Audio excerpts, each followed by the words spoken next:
And the winning team is Canadian Olympic Committee Chris Overholt. With the Vancouver Olympic Games safely in the rearview mirror, the Canadian Olympic Committee held its annual golf tournament this year in Whistler.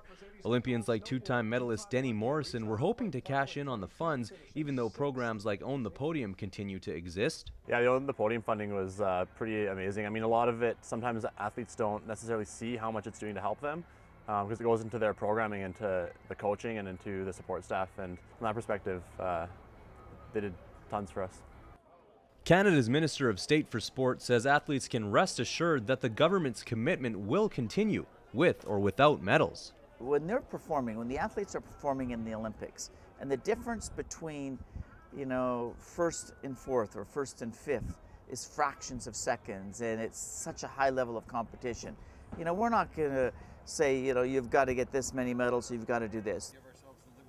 Despite Own the Podium, Olympians like Morrison who have won gold medals are still in need of funds due to a lack of corporate sponsorship after the Games.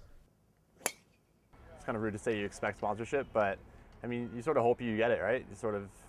You hear that people who get gold medals get sponsorship, and you hope you're one of them, but it's not the way it always works. And I think that a lot of companies spent a big portion of their budget leading into the Games on sponsorship, and then they had to revamp things moving on beyond the Games. So Canada's Olympians strive for success at the Olympic Games and hope for the rewards that come after.